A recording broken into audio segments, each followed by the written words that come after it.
Quando o trigo cresceu e as espigas começaram a se formar, apareceu também o joio. O inimigo semeia o joio entre o trigo. E esse inimigo é o demônio.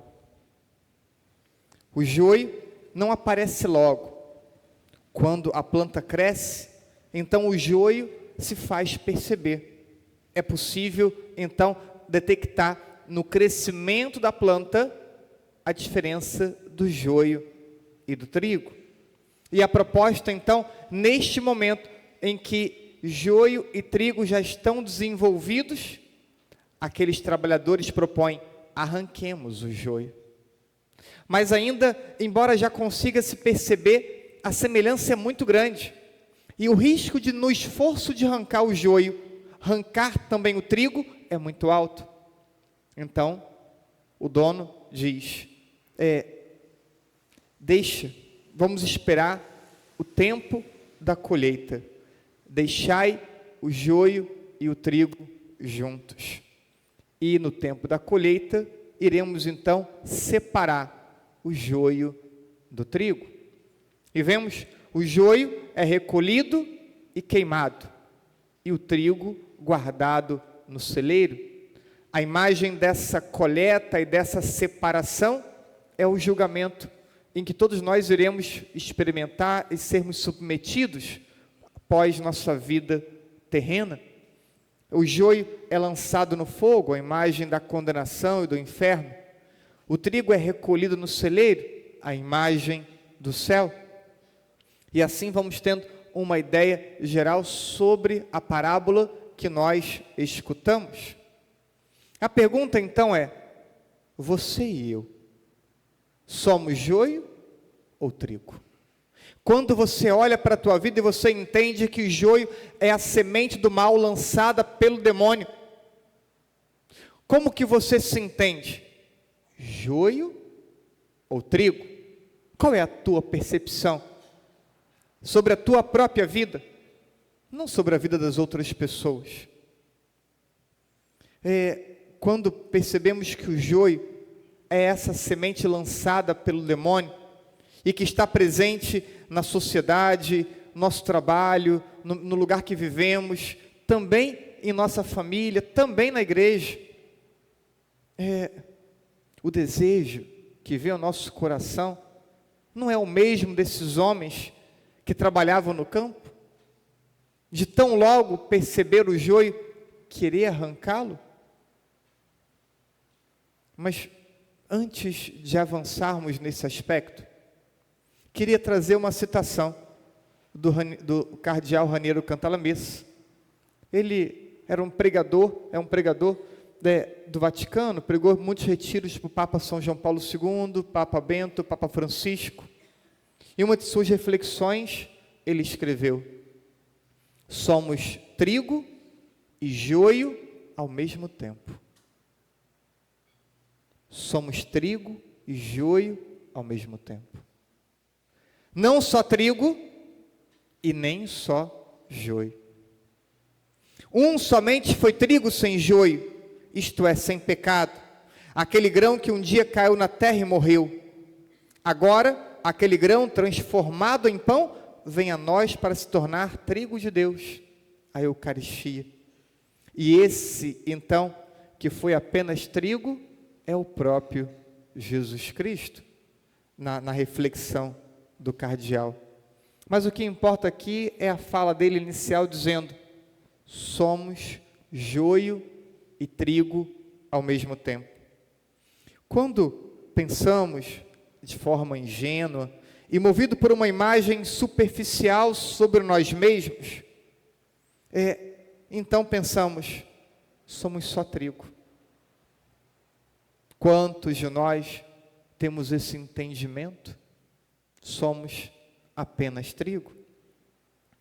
Somos, quando esse pensamento é o pensamento que nós temos, então somos tomados de certa revolta, vendo Deus permitir que o joio esteja ao nosso lado, fazendo parte de nossa vida e sendo para nós tantas vezes motivo de sofrimento.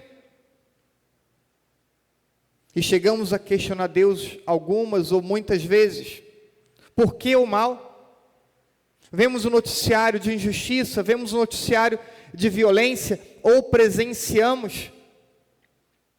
A revolta tantas vezes vem ao nosso coração. Por que o mal? Por que Deus está permitindo o sofrimento? Por que Deus não acaba logo com o mal? Já ou não? Nos questionamos sobre isso. Esse evangelho responde esse questionamento. No entanto, quando, numa reflexão mais realista, humilde e profunda, reconhecemos a presença do joio também em nós, então, certamente, a nossa forma de pensar muda rapidamente. Quando olhamos para a nossa vida e percebemos também presença de joio, vamos querer que o joio seja arrancado logo? Que onde tem joio seja tirado? Com risco de arrancar também o trigo? Iremos querer correr o risco de apressar o tempo da colheita e o joio e o trigo serem arrancados? Ou iremos pensar e desejar um pouco mais de tempo? Uma parábola do trabalhador, ele diz, fala de um homem que devia uma grande quantia e suplicou mais tempo para que pudesse pagar a sua dívida.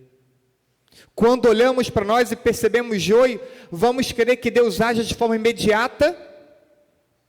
Ou vamos pedir a Deus, dá um pouco mais de tempo para nós, dá um pouco mais de tempo para mim, porque eu ainda preciso mudar coisas que não consegui mudar ainda. Você e eu podemos até não reconhecermos que somos joio e trigo ao mesmo tempo, porque temos orgulho, temos soberba, e isso tantas vezes impede de um olhar realista e humilde sobre nós mesmos, e vamos nos achando melhores e superiores do que os outros o tempo inteiro. Olhamos para as pessoas sempre numa dinâmica de competição, e vamos nos colocando acima das pessoas. Quando reconhecemos um pecado, é um pecadinho, como tantas pessoas vêm citar na confissão. Ah, padre, um pecadinho, uma coisa do cotidiano. Aí vai lá e cita um pecado grave, diretamente ligado aos 10 mandamentos, porque a pessoa quer atenuar a sua consciência, atenuar a gravidade dos seus erros. Mas Deus, é Ele que vai julgar quem é joio e quem é trigo. É Ele que vai julgar o quanto de trigo e o quanto de joio está presente em nossa vida. E Ele conhece as nossas ações, aquelas mais ocultas, Ele sabe. Ele conhece o interior de cada coração. Ele conhece os nossos pensamentos, os nossos desejos. Podemos esconder de um ou de outro, podemos esconder do Padre, mas nós não podemos esconder de Deus quem nós somos. Então não adianta você olhar para a tua vida e dizer, eu sou só trigo, porque isso não vai definir o seu destino eterno. Deus que te conhece e que me conhece, Ele que vai definir o que nós somos, ou o quanto de joio está presente em nossa vida. E Ele, sabendo que você e eu, embora orgulhosos e soberbos, temos joio e trigo, Ele diz para você e para mim, deixai crescer um e outro até a colheita.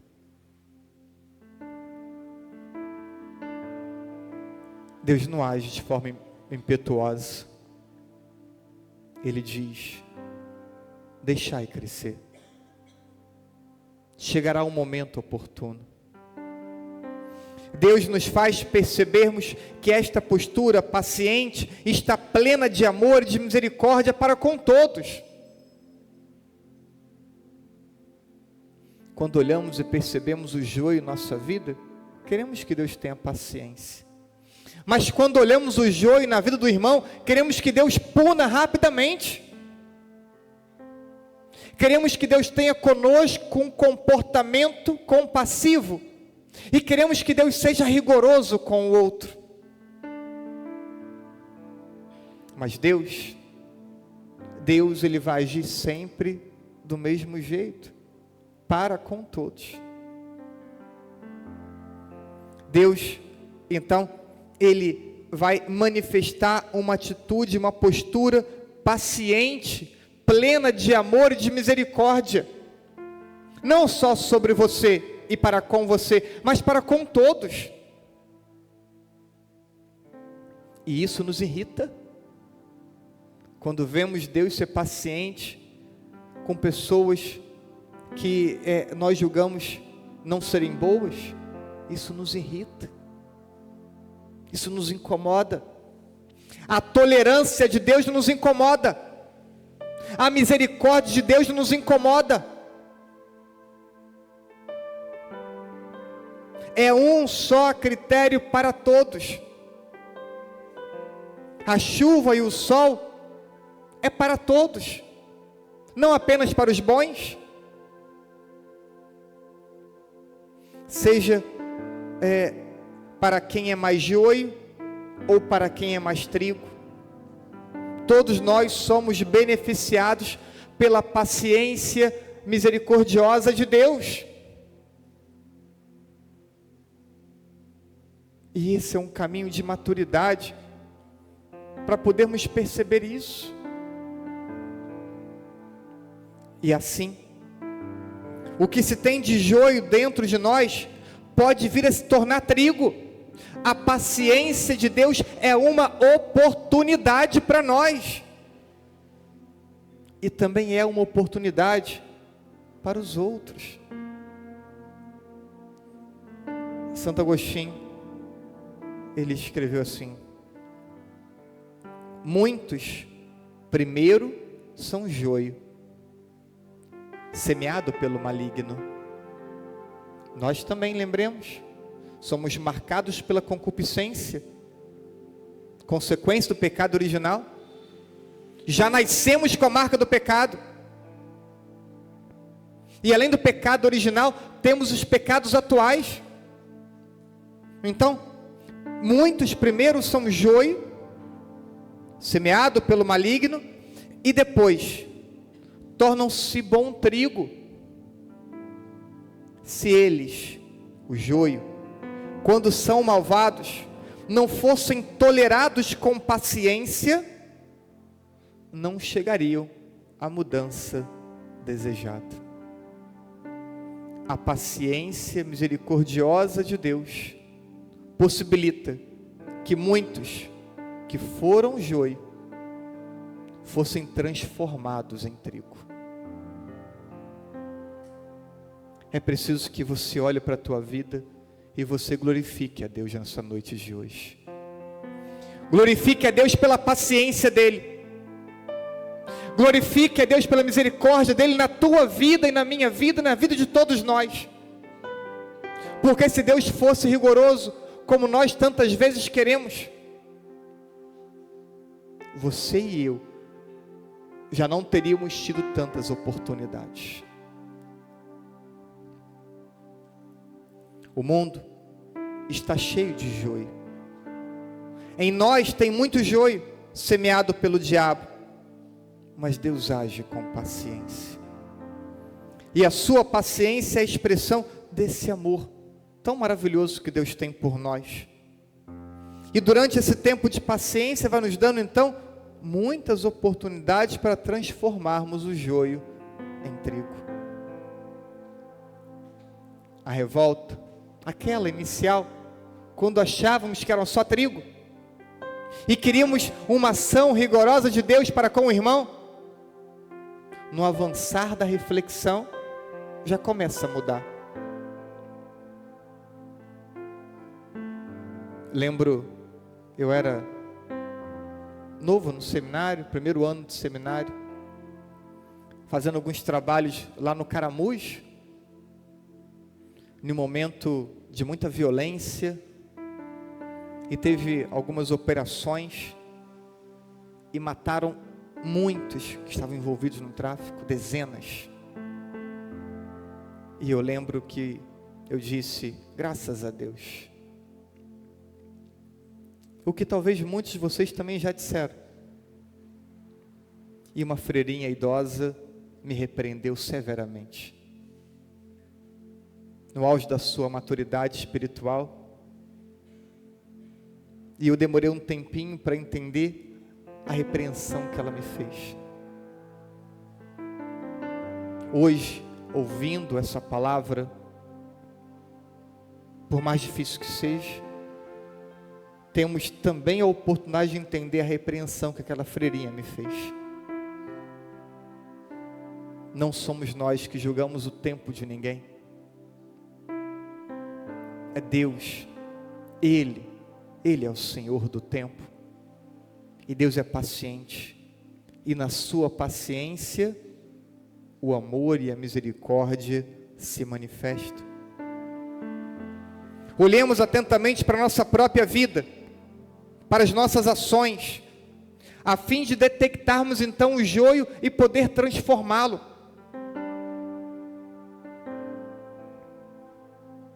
E repito, aquela revolta vai passando e vai dando lugar à gratidão a Deus.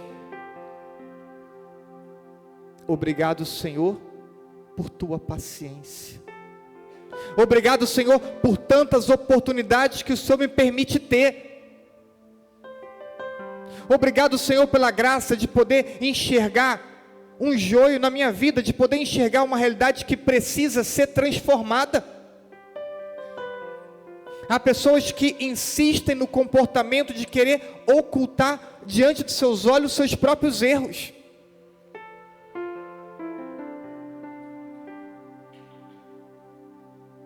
Criança faz isso.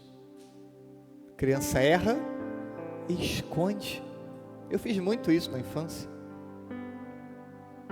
E vamos crescendo, e vamos chegando à vida adulta, parece que com esse mesmo comportamento infantil, de esconder os nossos erros.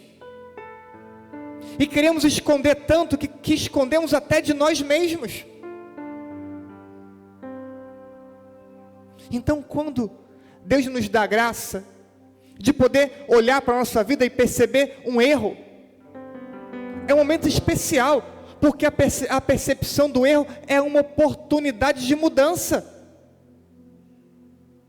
Enquanto o erro permanecer oculto, eu também não corrijo o erro, eu também não mudo minha vida. A mudança começa a partir da percepção. Então, a gratidão vai crescendo para com Deus, à medida que vamos também percebendo o joio na nossa vida. E a gratidão vai sendo acompanhada de um profundo desejo de conversão, que vai crescendo no íntimo de todos nós. E vamos também tendo a oportunidade de louvar a Deus por essa mesma misericórdia ofertada a outras pessoas. Isso é um caminho de maturidade, repito. Você poder olhar para o irmão, aquele que talvez você queria que Deus fosse rígido com ele, e você louvar a Deus porque ele está tendo uma oportunidade.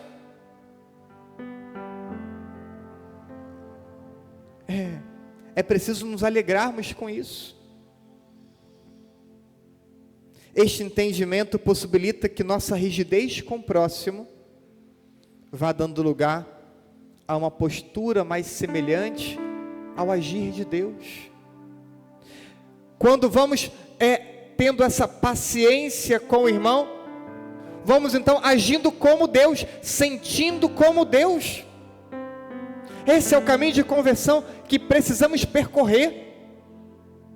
Não é querer misericórdia conosco, rigidez com o outro. é misericórdia conosco e misericórdia com o outro.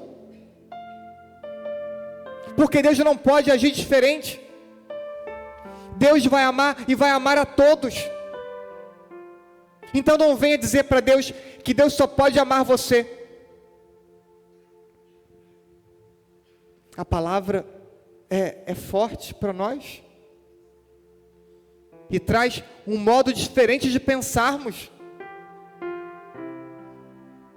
Estejamos atentos, para que não seja mais semeado joio no campo do nosso coração. Chega aquilo que já foi semeado. Vamos cuidar desse campo com cuidado e pedir a Deus a graça de poder perceber a diferença do joio e do trigo, e a graça de podermos transformar o joio em trigo. E não tem como terminar de outra forma que não seja reconhecendo a bondade de Deus. Deus é bom, Deus é clemente, Deus é fiel. Foi isso que cantamos no salmo de hoje. E eu queria terminar essa reflexão cantando novamente a resposta desse salmo.